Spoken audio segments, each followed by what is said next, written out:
Good evening and welcome to this November 23rd, 2020 City Council meeting. Thank you for joining us in this remote meeting format in response to Governor Brown's Stay Home, Save Lives order. This format enables City Council to meet, hear from the community, and take care of business while keeping its members, staff, and the public safe. I have a couple of housekeeping announcements that I'm going to work my way through, so bear with me. First of all, anyone wishing to access the meeting can do so by watching the live stream available on our website, the broadcast on Comcast 21, or by following the access instructions listed for this meeting on the public webcast and meeting materials webpage. For those who join the meeting via computer, device, or phone, your microphone, webcam, and phone are automatically muted when you enter the meeting as an attendee. If you wish to participate in the public forum portion of the meeting and haven't already done so, please raise your virtual hand now to join the speakers queue in one of two ways.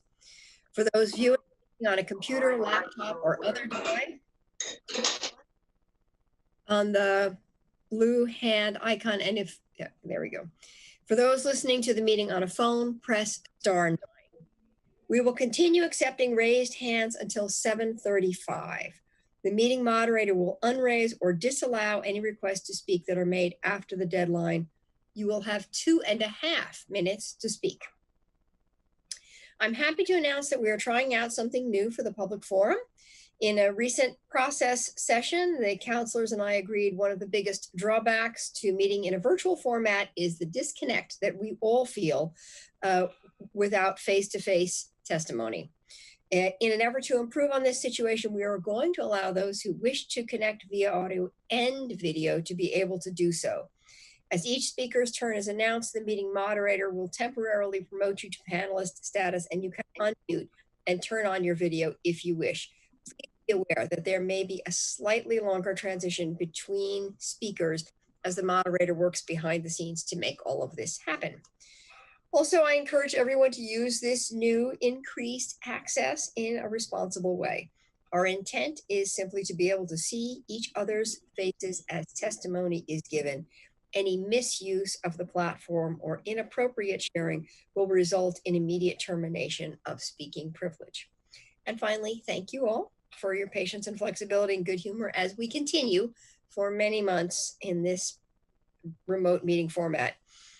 As always, feel free to contact any one of us individually or together via email or voicemail if there was testimony you were not able to provide or wish to give to us in a different manner.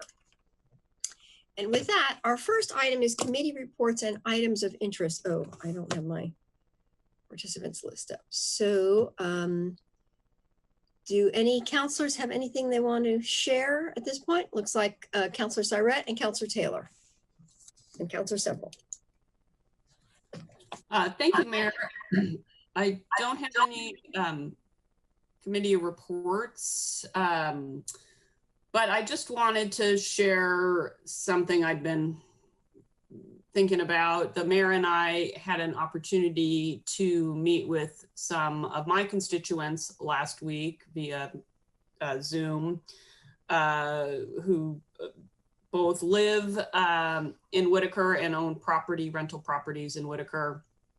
And they were asking for this audience to talk about the concentration of illegal camps right across the street from their homes, which I've been hearing a lot about from folks, and many of you have as well.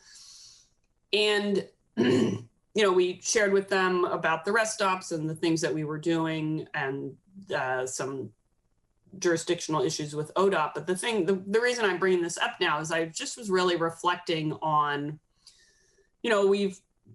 I think most of us recognize that people living on the streets are experiencing a lot of trauma, that the experience of trauma might have brought them there, that there's addiction crises as well. But I also think there is a trauma for the housed residents who are so near to where this is happening, in this case, right outside their front door. They can't ignore it. They can't necessarily help individually with the problem. And they're seeing a lot of very disturbing things. Young women going into tents and coming out, obviously having been given drugs and, possible sex trafficking there of minors.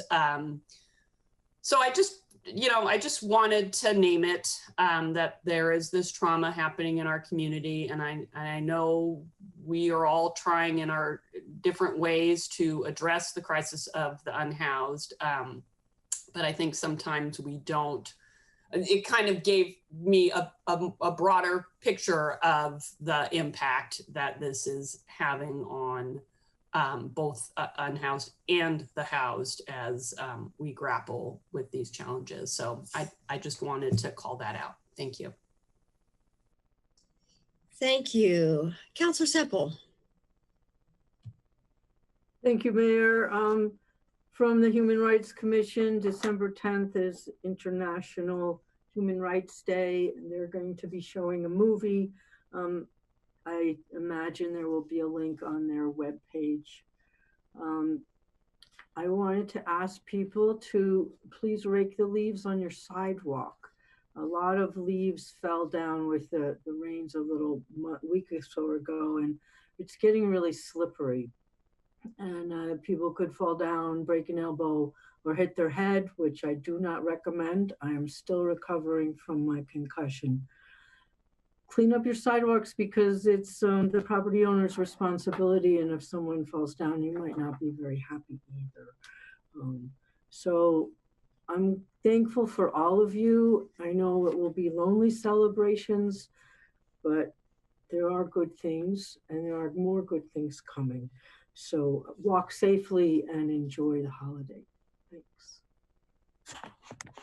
Thank you. Any other counselors? Oh, Councilor Taylor, sorry. I skipped right over you. I apologize. You did skip over. I did.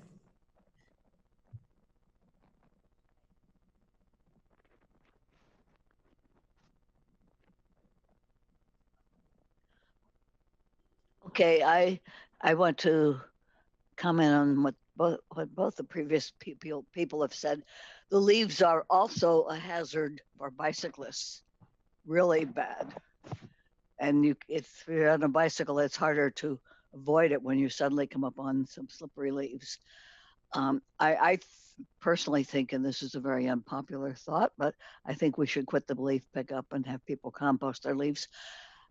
But anyway, and then about what Councillor Syrat said about the impact of, I don't know exactly how she said it, but that's one of the biggest problems that I hear about is people saying our city is not clean the way it used to be.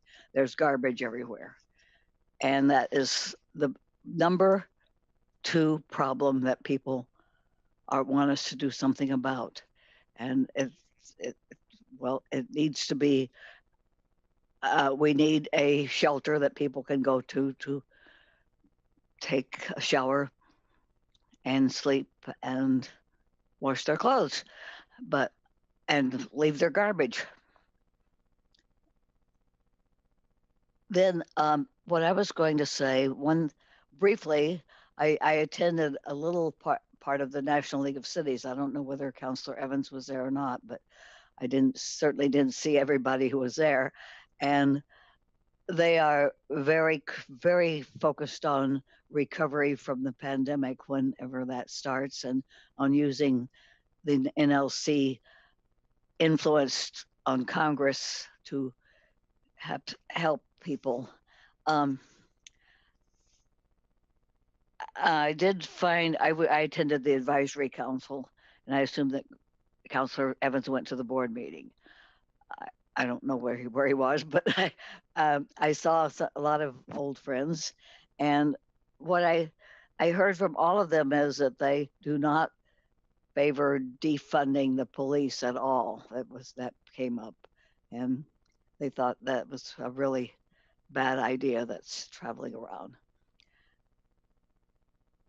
And I wanted to say something about Cascade Manor.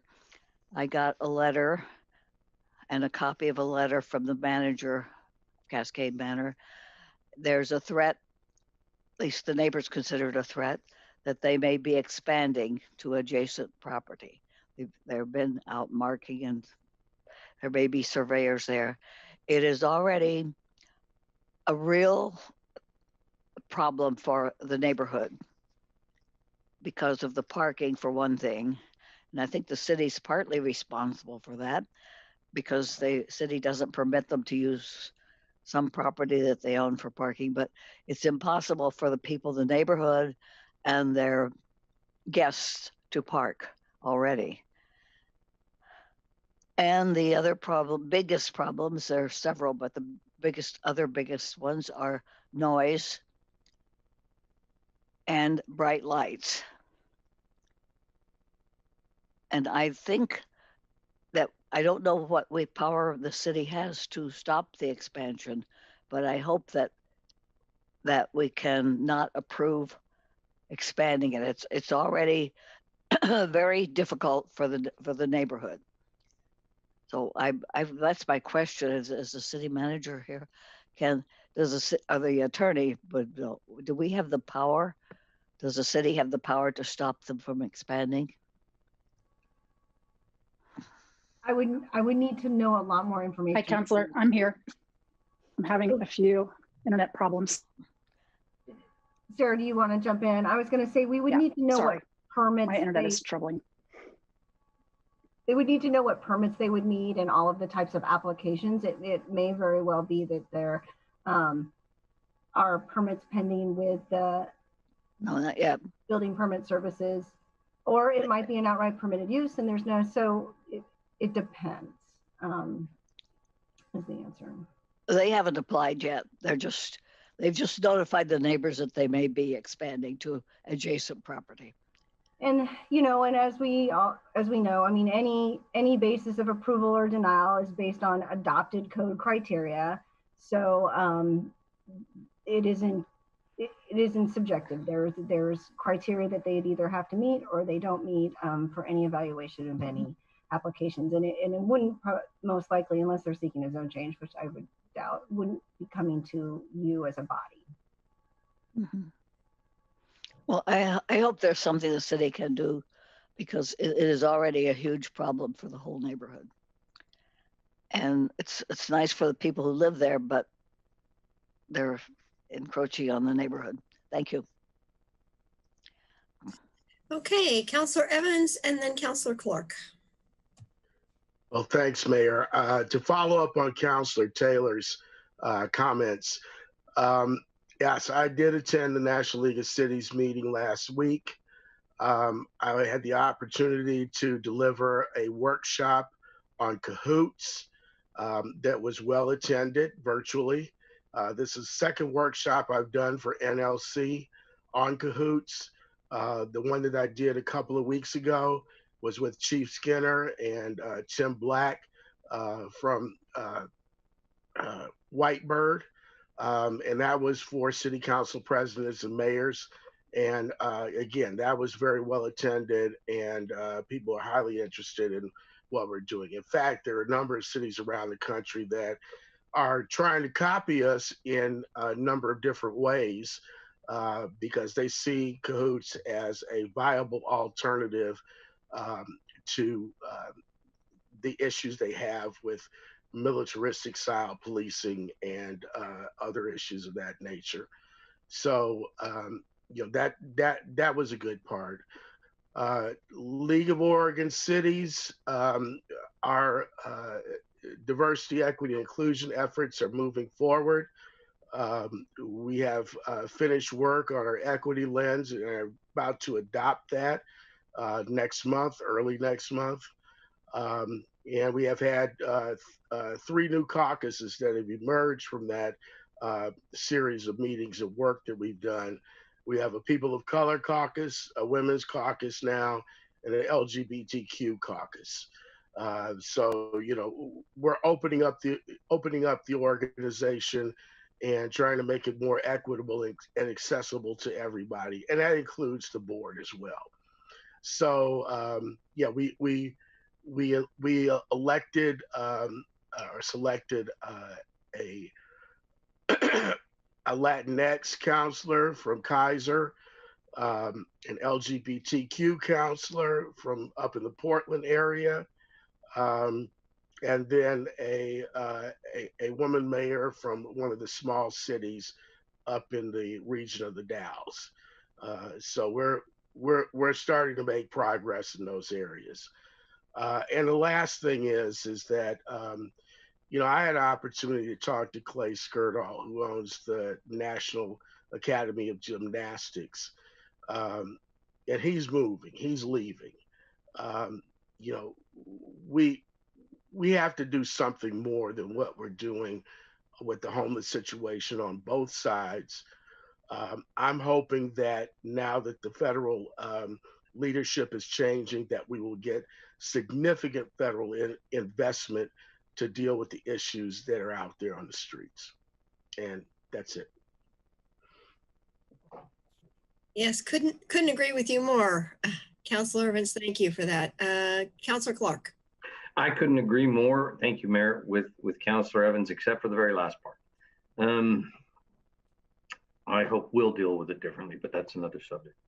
I know that the manager is having some issues at the moment, technology issues with being connected. So I'll leave this here for her probably later to see. It's my I had someone make a comment to me today, and I just wanted to check in on this with her. So a follow-up later would be fine, I suppose. And I wanted my colleagues to hear it. My understanding, and I wouldn't speak for everybody by any means at all, but my understanding of our work in budget about 3 years ago, I want to say, when we added the new ambulances, was that it was an 18-month funding window that gave manager and the fire chief time to create a permanent solution to the appropriate number of ambulances we should have. It's also my understanding that that has never become a permanent, ongoing part of the budget, and that it is on the block every year still. And I would certainly encourage the manager to consider for this year's budget, when it comes around to us, that barely adequate ambulance capacity should be an ongoing budget item that is supported with ongoing funds and not one time that we continually argue about. So I really do expect and hope to see that when the budget is presented. So thank you. Okay, thank you. We'll circle back around when the manager has better access. I just have two things that I want to mention at this time. One is Councilor Pryor mentioned last week he and at the Human Services Commission, he and Councilor Syrett attending the Human Services Commission, and there was a report about underutilization of shelter beds. And I just want to mention that I sit on the Poverty and Homelessness Board, and so that came up at the executive board meeting on Thursday, and then today at the subcommittee of the Poverty and Homelessness Board, the shelter stakeholder group. So they have decided to dive into that and do a little more assessment about how our constellation of shelter beds meets needs and where it's just doesn't fit people. It doesn't suit them, or what barriers they're experiencing in terms of accessing those beds. So was a fresh conversation from this afternoon about that underutilization of beds, because it's frustrating. And then the second piece is just a little exciting update. For 2 years, I have talked about, and Councilor Ye has talked about, having a youth advisory board so that we would bring the voices of youth into our public policy discussions. And thankfully, we actually are now, we released information. Jason Dedrick did the outreach to the schools. We had 36 applications for that board from every school in the city, every high school grade, lots of diversity of background.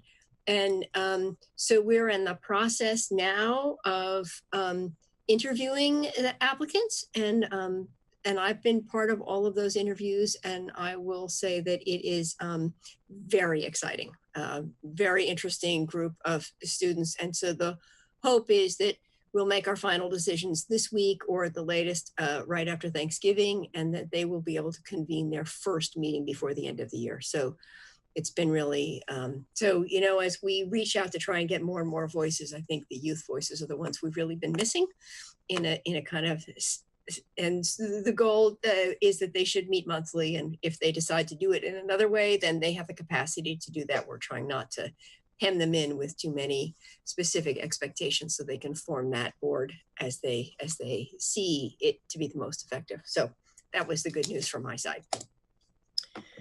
Okay. Oh, yes. Councilor Taylor, another comment? Yes, I wanted to follow up on something that Councilor Evans said. He mentioned the League of Oregon Cities, and people have complained that the small cities run the League of Oregon Cities, and the reason is we don't participate enough. And I really encourage you, I won't be here, but I encourage people to participate in the League of Oregon Cities. And in the past, there have been times in the past when there was a lot of participation but in recent years, it hasn't been true. And I think it's important, it's an important organization. It's important for every city to be a part of it. Thank you. All right, thank you. Thank you for that. And I think we are now ready for the second item, the consent calendar. Can I have a motion? I move to approve the items on consent calendar 1. All in favor, please raise your hands.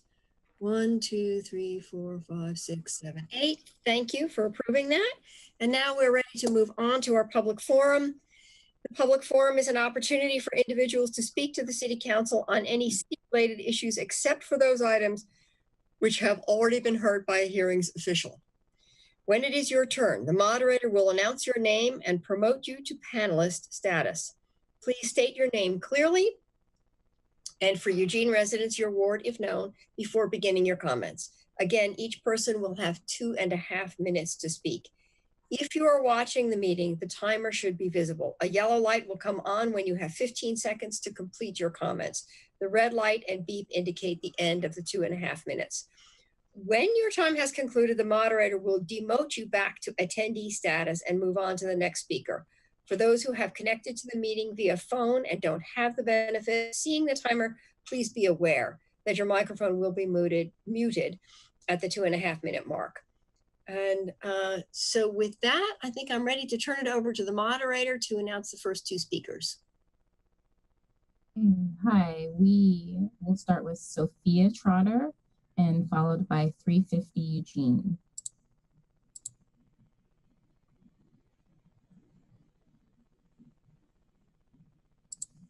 Hello. Hi, I will turn my video on so you guys can see me. Hello, Mayor Venice, City Councilors, and City Manager. Thank you for the opportunity to give testimony. My name is Sophia Trotter, and I grew up here in Eugene, and I'm a college student taking a year off to commit myself to social and environmental issues. And I'm here as a member of Sunrise Eugene, a hub for the National Climate Organization fighting for climate justice and a Green New Deal on the local and federal level. And I'm here to testify today because I'm concerned about the use and expansion of natural gas and other fossil fuel infrastructure in the city of Eugene. And I'm seeing that the effects of climate crisis are getting more and more devastating. And I believe it is of utmost importance for the city to be taking all the measures it can to eliminate its carbon emissions and provide for a just transition to renewable energies. And so therefore I expect with bold city leadership, the city of Eugene will meet the goals of the Climate Recovery Ordinance by 2030. And I'm sure a lot of you know that fracked gas has been a significant contributor to the city of Eugene's greenhouse gas emissions, and that its extraction and transportation disproportionately impacts BIPOC communities. So I know that the city council, mayor, city manager, and city staff have all considered numerous options in negotiating a new franchise agreement with Northwest Natural, including no new natural gas infrastructure in our city. After 2 6-month extensions and with now a third extension approved, no agreement has been reached, and I am here to ask that our elected leaders refuse to continue a franchise agreement with Northwest Natural unless they agree to terms that put us on a track to meet our CRO goals. And I also request that the city work to put a stop to the construction of any new fossil fuel infrastructure in our city. And yeah, and I'm specifically concerned about the expansion in the area of the downtown riverfront site. So yeah, I grew up in Eugene and I love the earth and the community here, and it's really important to me, and I'm sure it is to you guys. And I believe it is the city's legal and moral responsibility to do everything in its power to eliminate greenhouse gas emissions. So thank you. Thank you, Sophia. Next is 350 Eugene, followed by Nicholas Tippins.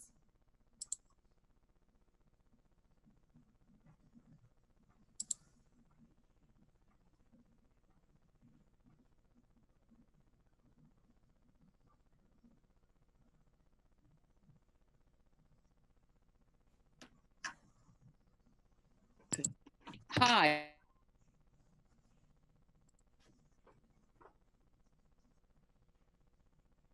Hi, can you start over, please?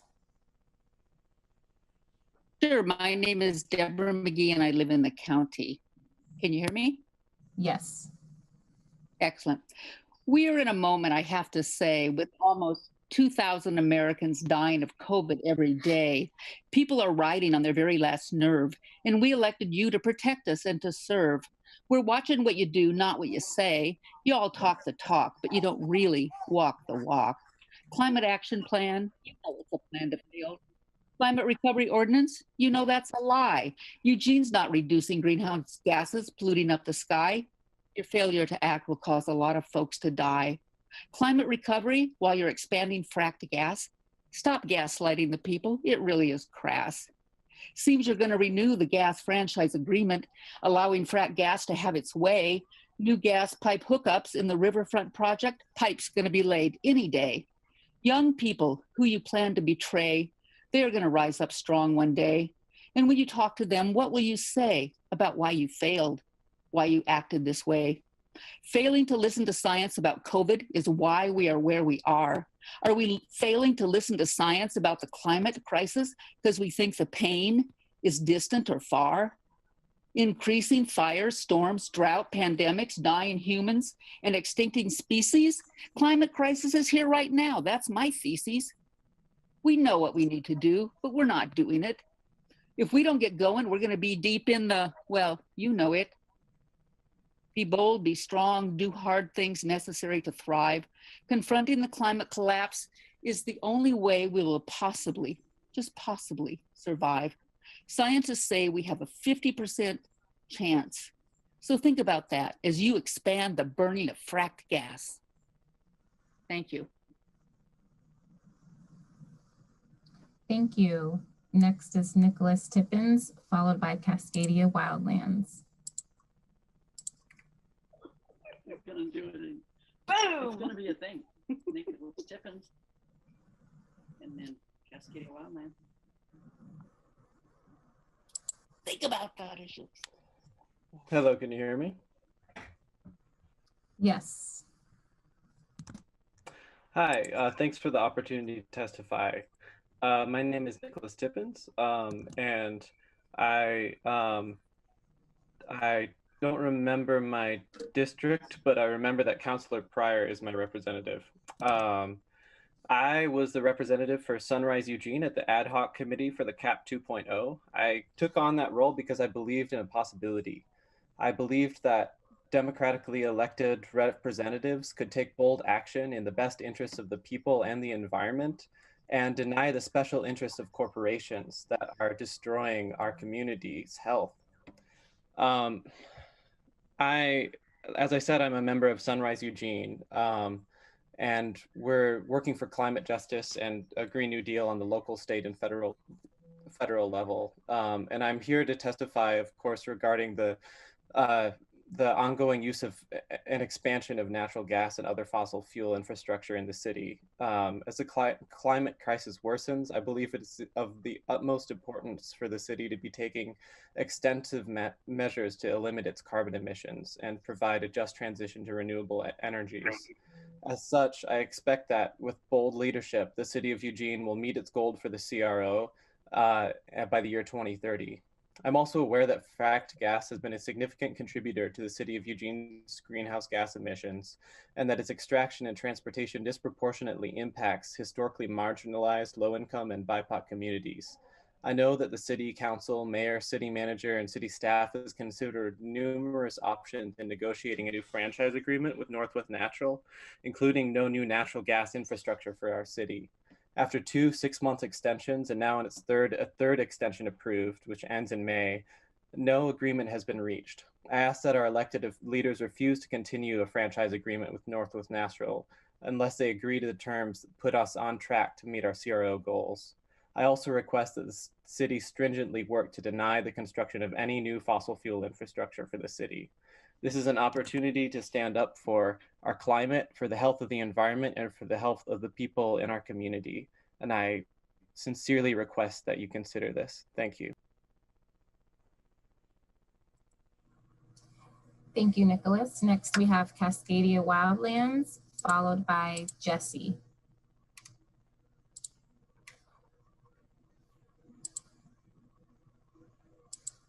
Hello, and thank you so much for the opportunity to provide comment.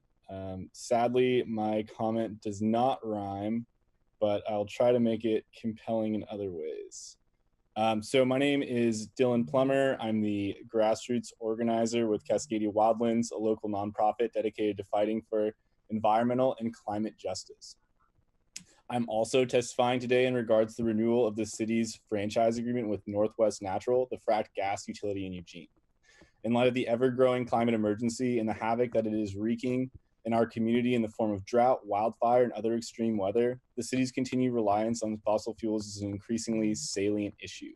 Now is the time to take bold action in the face of climate change, both to decarbonize our city and to take measures to increase our community's resilience in the face of the coming uncertainty.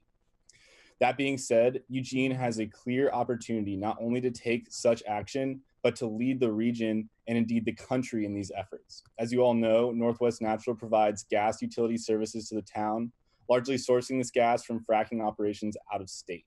These fracking operations have harmful impacts to local communities, the environment, and our climate, leaking massive quantities of the greenhouse gas methane, a gas 84 times more potent than CO2 when released into the atmosphere. Recent studies have shown that when the life cycle emissions of fracked gas are considered, not only is it not a clean fuel, but it is virtually on par with coal in its climate and environmental impacts. Allowing the continued unimpeded use of our city's right-of-way by Northwest Natural to build more fossil fuel infrastructure and to continue ramping up our reliance on fracked gas would push us well beyond the bold emissions targets that the city has set with the Climate Recovery Ordinance and the recent Climate Action Plan 2.0.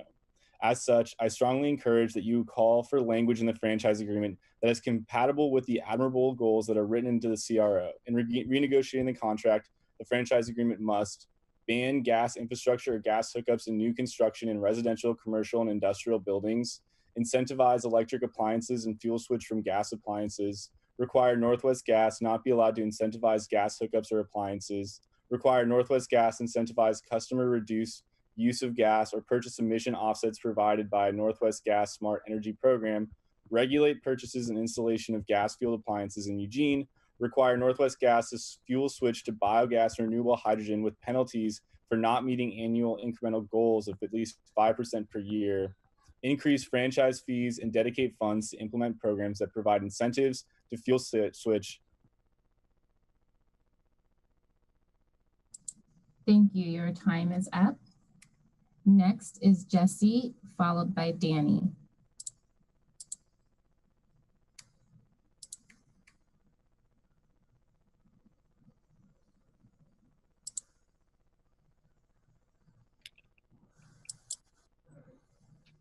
All right. Thank you for excuse me. My name is Jesse. and I grew up in this community, which thankfully hasn't burned down yet due to runaway global warming. I'm a member of Sunrise Eugene, a hub for the National Climate Organization fighting for climate justice and a Green New Deal on the local, state, and federal level. I'm here today to testify in regards to the ongoing use and expansion of natural gas and other fossil fuel infrastructure in the city of Eugene. As the climate crisis worsens, I believe it is of utmost importance for the city to be taking extensive measures to eliminate its carbon emissions and provide for a just transition away from fossil fuels. As such, I expect that with bold city leadership, the city of Eugene will meet the goals of the Climate Recovery Ordinance by the year 2030. I'm aware that frack gas has been a significant contributor to the city of Eugene's greenhouse gas emissions, and that its extraction and transportation disproportionately impacts BIPOC communities. I know that the city council, mayor, city manager, and city staff have considered numerous options in negotiating a new franchise agreement with Northwest Natural, including no new natural gas infrastructure in our city. After 2 6-month extensions, and now with a third extension approved, no agreement has been reached. I ask that our elected officials refuse to continue a franchise agreement with Northwest Natural unless they agree to terms that put us on track to meet our CRO goals. I also request that the city stringently work to deny the construction of any new fossil fuel infrastructure in our city. I'm especially concerned about expansion in the area of the downtown riverfront site. If new gas lines are constructed in this or any other area, they will surely be used to deliver fracked gas for many decades to the expense of our climate and our community. In light of this, it will be impossible for the city to meet the climate goals laid out in the CRO, especially considering the fact that the current climate action plan already leaves a 40% gap to meeting CRO goals. If the city is serious about reducing greenhouse gas emissions, City Council must mandate that not only these buildings be built with electric utilities, but that all new construction must be built without natural gas hookups. Eugene must follow the lead of progressive cities across the U.S. and begin forging a just transition to more renewable energy sources for all its citizens. It is the city's legal and moral responsibility to do it. Thank you, Jesse. Your time is up. Next, we have Danny Noonan, followed by number ending in 327. Thank you, City Council. I really appreciate the opportunity to testify today. My name is Danny Noonan, and I wanted to introduce myself to City Council as the recently hired Climate Policy and Legislative Affairs Manager for Beyond Toxics. I'm also here to talk about fracked gas and the ongoing franchise agreements with Northwest Natural. And without repeating some of the very valid arguments by other members of the public this evening, I did want to relay to you that Beyond Toxics is a co-chair of the Natural and Working Lands table of the Oregon Climate Action Plan Coalition. And it was in that capacity that earlier today I called into a virtual meeting of the Oregon Global Warming Commission, which, as you know, is the state's top advisory body on climate change. And that meeting was to approve the commission's draft biennial report to the Oregon legislature. And I just wanted to share that in that meeting, they introduced and passed an amendment to recommendation 25 of that draft biennial report, so that it now recommends that it be mandated that in this state that 100% of the state's electricity comes from emissions-free sources by 2050 at the latest. So if this city wants to be acting consistently with the recommendations of the state's top climate change body, that means no new fossil fuel infrastructure in the city and no new fossil gas hookups in this city. I'd also like to mention that as a representative of one of Eugene's foremost environmental justice organizations, that page 16 of that same draft report cites a number of studies showing that communities of color and low-income households are more likely to be exposed to the toxic air pollutants which are produced when greenhouse gases are released into the atmosphere from fossil fuel infrastructure, such as power plants and compression stations and the like, and that these air pollutants cause and amplify respiratory and cardiovascular illnesses that disproportionately affect those same groups. So we know that the pollution from any new fossil fuel infrastructure in the city is going to be borne by those same communities in other parts of the city and other parts of the state. So it doesn't make sense from an equity perspective, from a justice perspective, or a public health perspective. And so I would just echo the recommendations of the other people here this evening. Thank you. Thank you. Next is number ending in 327, followed by Miles Shepherd.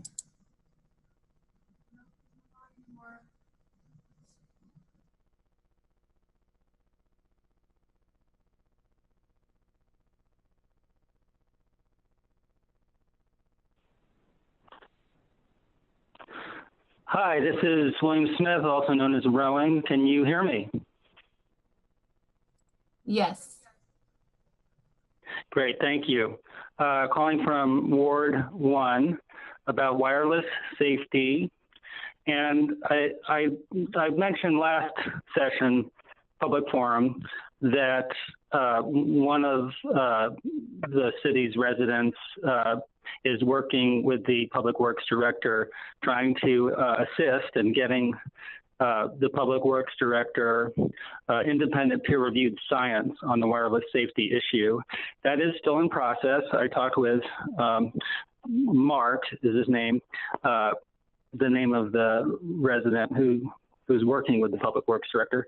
And he's assembling quite a few good items. I wanted to sample one, which may or may not make it in, but I'll give you a sense of the kind of the quality of the material that will hopefully soon be reviewed and evaluated by the Public Works Director. The state of New Hampshire a year ago created a special commission to study the safety of wireless, specifically 5G technology. And on November 1st came out with a 111-page report, which you should be able to find if you're interested, if you do a search. I don't know if Google will get you there, but other search engines will. It's a 111-page report that was given to the governor of New Hampshire. And the people who were on the commission included doctors, engineers, scientists with expertise in electromagnetic radiation, and a number of other folks. And the questions that they asked were, here's a sample. Why are the FCC radio frequency exposure limits set for the United States 100 times higher than countries like Russia, China, Italy, Switzerland, and most of Eastern Europe? And they had other related questions. And then they came up at the end of the whole process of which took a year. They came up with 15 specific recommendations. I won't go into all of them here, but here's a sample. State agencies, they recommend that state agencies include information on their websites regarding dangers of radio frequency, And thank you. Your time is up. So it looks like Miles Shepherd is no longer on. So next is Eric Jackson, followed by Wilson Wiedertz. Hi, how you doing? Eric Jackson here. Can you hear me well? Yes. Excellent. Mike, I appreciate in your work session, if you're still here, that you, in fact, were talking about how to not get natural gas to eWeb. The only thing that I, as an experienced restaurant guy, come up with is it's going to be very hard to get restaurants, just like Denny said. But can't they run independent tanks? Because I've run restaurants with two, I guess it's 150-gallon, 250-gallon tanks sitting out back for just natural gas to be delivered to me individually without running infrastructure. That being said, I'm going to move on to my category of homelessness. The mayor, you said they're working with a youth advisory commission board to get together. I think you should leave a space open on that if you have not issued applications to Hosea's and New Roads, as well as the high schools. Because there's too many homeless kids in the community, and I think they should be heard as well. Egan Warming Center, city manager, I think that if you got the public works and parks departments to let people know on the streets that Egan's open, it would change the dynamic dramatically, because I have a hard time getting the word out because people don't have on-the-spot communications. So Saturday was a problem, but more of the word got out for Sunday. I don't know what the populations were at the warming centers. There's lots of CARES Act money sitting still, and boy, it ends on the 30th of December. I hope we can take advantage of it. Cahoots. Speaking of Cahoots being a great system is 100% correct. But speaking of Cahoots dispatched through the police department causes 50% of the calls that are needed to be made, not made, because the interviewer, the operator at 911, because it's the same operator whether you're calling the emergency line or the non-emergency line. It's the same human beings. Some are answering the non-emergency slower, but they need to be a different dispatch. It's an imperative.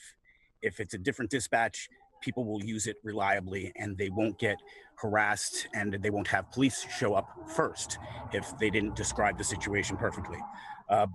And in April and May of this year, we had trash pickups at all of the camps. Any place? Thank you, Eric. Your time is up.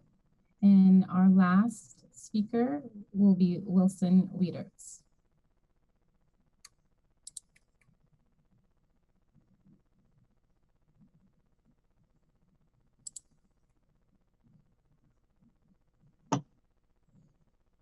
Can you hear me? Yes. Okay, so I would just like to say on the environmental stuff with the gas, you can't do this. You cannot force people to not have natural gas. Obviously, these people that are saying this have never had to pay $500 electric bills in the wintertime for heating their house with radiant ceiling heat, where Northwest Gas actually has incentives. If you hook up gas appliances, you get the free hookup if you hook up 3 gas appliances. That's a great incentive to get rid of inefficient radiant ceiling heat. Also, for builders, you cannot tell builders that they cannot put gas in their house, in the homes that they build, or the restaurants that they build. You can't do that. Do not be the overreaching government that nobody likes.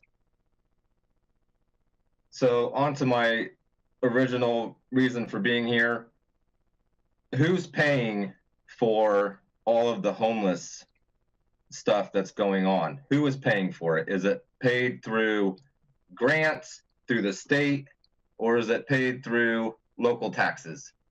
Because you guys put in a crosswalk on 99, you put in a temporary crosswalk, and then you go back months later and you put in a permanent crosswalk for people that are contributing 0 in tax dollars for that infrastructure. So who's paying for it? Who's footing the bill? Who's going to go and pick up all the trash? Who's going to pay for that? All of that is being paid by the taxpayers. It's ridiculous. You guys got to figure this stuff out. Your mayor, her solution was to hire a homeless advocate. So now we're paying for his salary, his health care, all the stuff that goes with that. That's not a solution. That's just a kickback. So you guys got to figure some stuff out because it's out of hand, and it's grossly out of hand.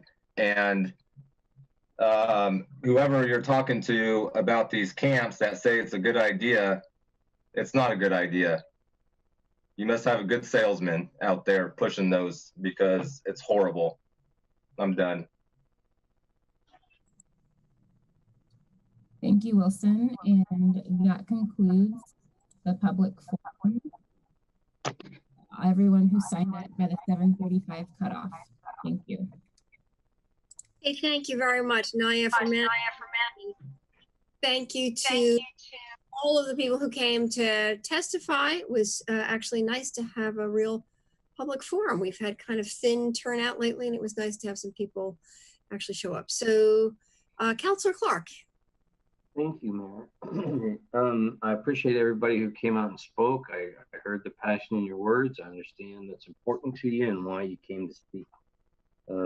My questions are for the manager, and I hope everything's going okay with her connection here. They will be for later, I suppose, as I don't see her picture there. But eWeb is currently conducting a fairly large-scale study of our plans and their impact on eWeb. We have made commitments that were referred to earlier on our climate action plan about our level of energy use in the community over time. And they're doing a pretty big study to find out, okay, what's it going to cost to build the infrastructure to deliver that demand level of electricity? And, you know, what's our capacity now? What would it need to be to get to that place? And what's it going to cost? And then what's it going to cost to actually deliver the electricity, buying it, because we don't actually generate that much electricity locally, and we're going to have to buy it on the market. I would add to that here's my thing, and there's a couple other parts to what eWeb is studying, obviously. I know that their study isn't expected to be delivered until early spring. My request of the manager is that we get some kind of statistics or information sooner than then. Any preliminary information that they learn would be really helpful to some of the discussions we're having these days. And I would really like to know both what the increase in infrastructure costs will be in order to deliver the amount of electricity we're talking about wanting to deliver, and what will it actually cost the ratepayers in increases to deliver that extra electricity, and what will it cost in terms of fairly large scale increases in CO2 emissions for delivering that increased level of electricity because of the standard way it's produced right now. If, for example, we were able to produce that increased level of electricity with all renewables, I'd like to know if they're finding out what that level of cost is as well, both for infrastructure and for ongoing operations. And as I mentioned, I know they're not going to complete this study for a while, but I think that information bears on a lot of our decisions. And I sure would like to know any preliminary information that they have with their study. Thank you.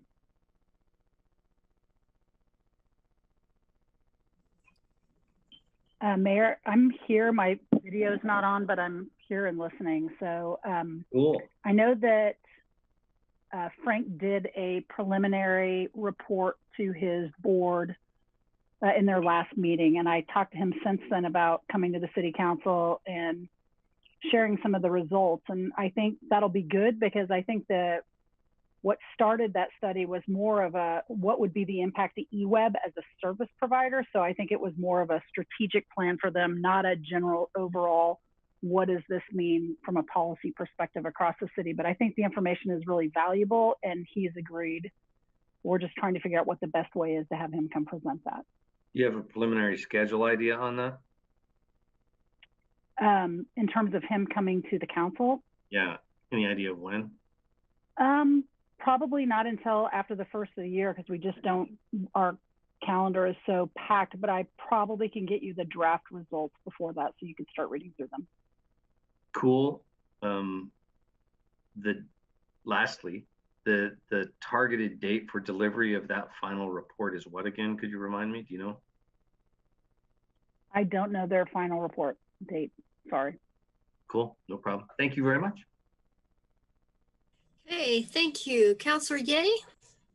Yeah, thanks, Mayor. Thanks everyone who came today, and especially thanks to Danny Noonan from Beyond Toxics for coming in and introducing himself to us. I look forward to, I don't know if he's still on this, but if you are, I look forward to talking to you more in the future.